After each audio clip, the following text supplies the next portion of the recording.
to Fans Be Like Game of Thrones edition. As always, I am Matt Biller, welcoming you back to the realm. And as usual, last night was another emotional swing from the showrunners down at Game of Thrones. I feel like this season's kind of like that dragon ship ride at all the carnivals, the one that goes up and down like this. So it's like, whoa, celebration at death. Whoa, drinking games at death. So it's been a little rough, but it's good. First of all, I want to get this out of the way real quick. Stay the hell away from BuzzFeed News. They're misleading fans so much.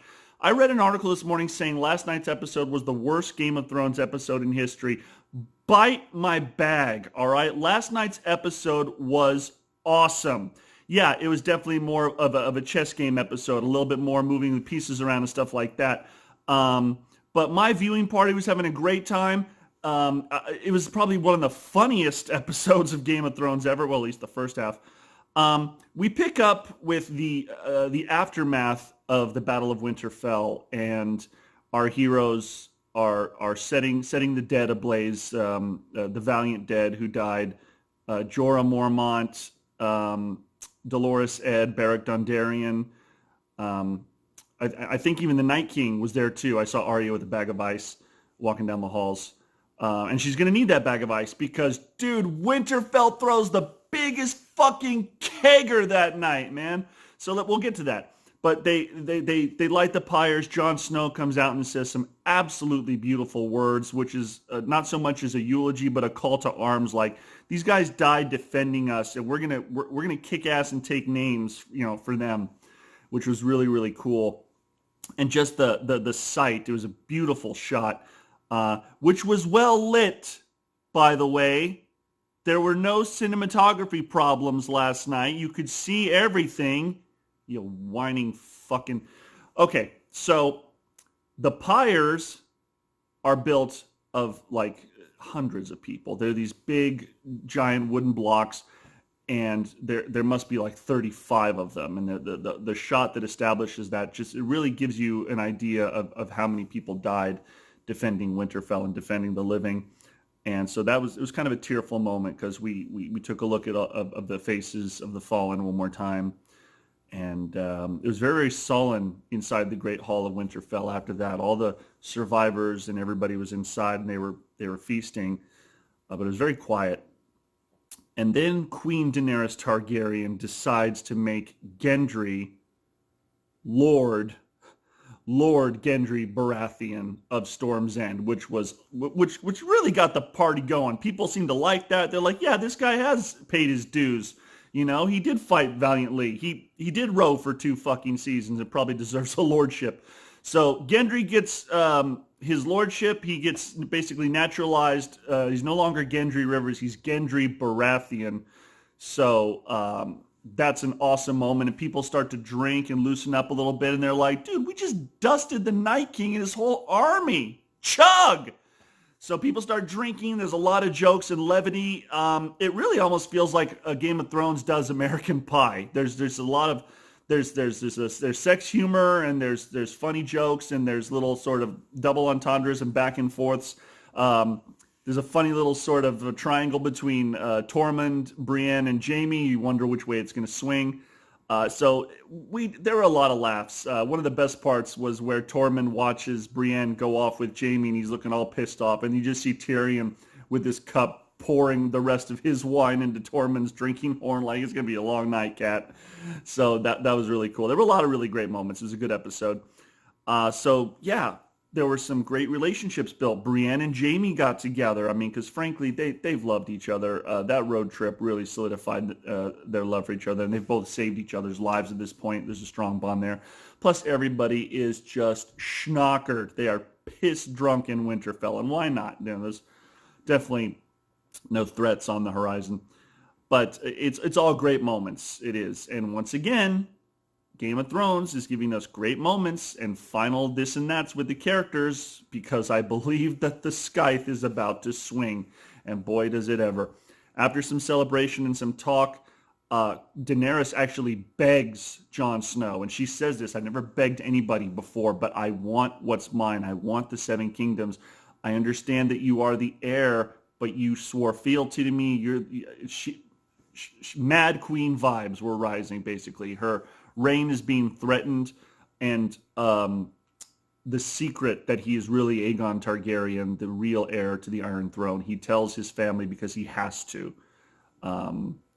It starts to spread like a virus. It goes from one person to another, and once it reaches Varys, forget it. So that is now hanging like an extremely dangerous cloud. But before we can dwell too much on that, Cersei Lannister rears her ugly lion head and issues a big-ass challenge. So the armies ride south, and they're ambushed by Euron Greyjoy's Iron Fleet. And spoilers abound, here we go. Before you know it, before you even know what to do with yourself, Qyburn's scorpion weapon is mounted on every ship, on every watchtower in King's Landing, and they start firing. And Rhaegal is dead. Rhaegal is just blown out of the fucking sky, just speared. And as he's going down, he's blowing out huge jets of blood. It's bad. It's bad. Rhaegal, we got to drag him down, guys. We got to drag him down.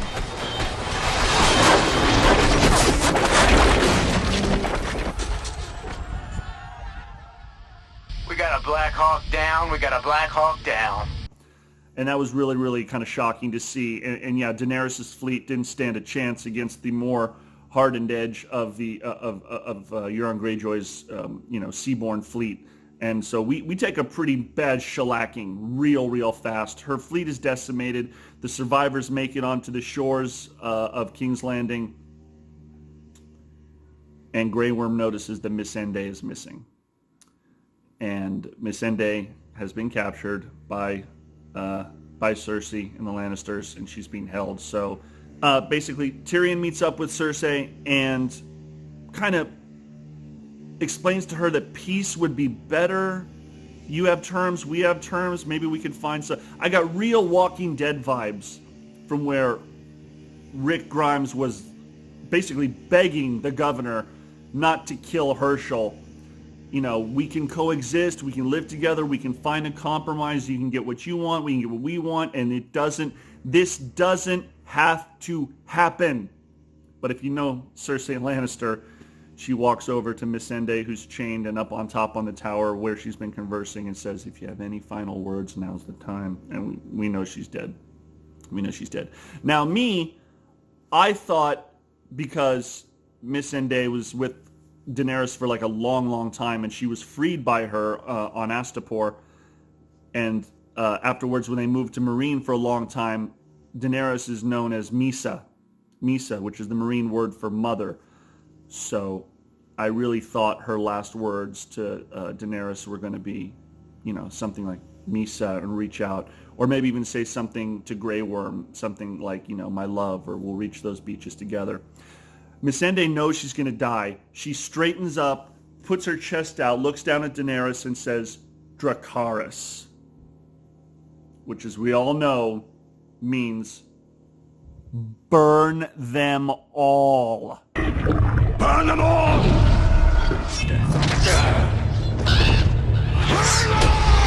And we as an audience, we feel like that. Because right after she says Dracarys, Cersei has the mountain lop her fucking head off, and Grey Worm can't even look. He knows it happened. He turns away.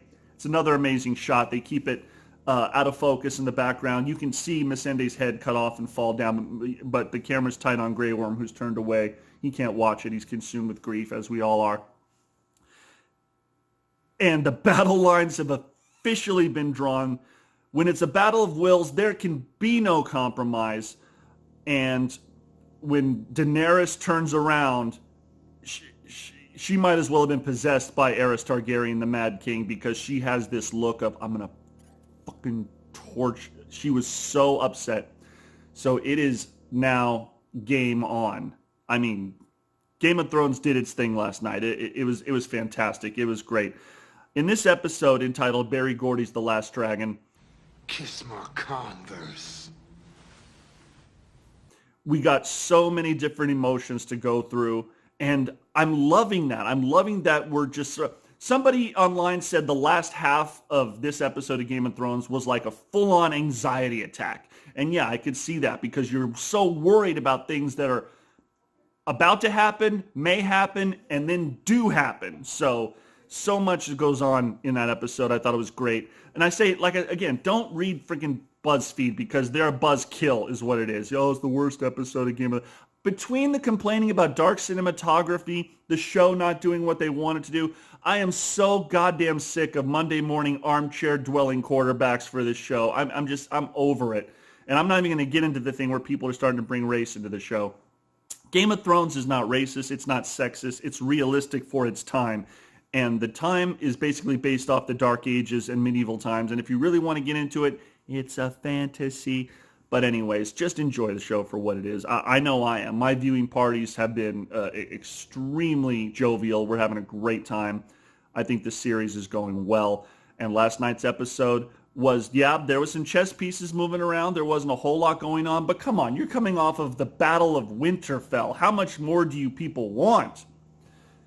Damn, I said you people. Anyways, what do you guys think? What do you think is coming next? My personal belief is that we have 2 wars to fight, and this breaks my heart. I think next week is going to be the decimation of the Lannisters, the end of the house, the destruction of the Red Keep. Because if you remember, all of the visions that Bran had and the vision that Daenerys had inside the House of the Undying shows one dragon flying over King's Landing, one dragon shadow, and the throne room of the Red Keep just completely decimated, torn asunder. The Iron Throne still stands, but it's got a skylight. There's a neat skylight now on top of the Red Keep. They let some sun in, and it's snowing. And oh wow, it's snowing. It must be ice or snow. No, it's ash. I think Daenerys is going to burn the city to the ground, and those thousands of innocent people that Cersei is using as pawns, I think we're talking some serious collateral damage here. Get out of here. Anyways, once again, guys, what do you think? What's going to happen? I think the Lannisters are history next week, and the real war, the final war between the 2 Targaryens is going to rage. Daenerys versus Jon, or Aegon, if you will. Anyways, I'm Matt Biller. It is always great. Thank you so much for checking out Fans Be Like. Be sure to like, comment, and subscribe. I'll be coming to you 2 more times because we have, this is hard to process, 2 more episodes left of Game of Thrones. Forever. That is it. And I'll be here for it. And I'll be here with you guys all. Anyways, leave your comments. Let me know what you think. Let me know what your theories are. And, oh, did you notice that actually on the table in front of Daenerys in the beginning, there was...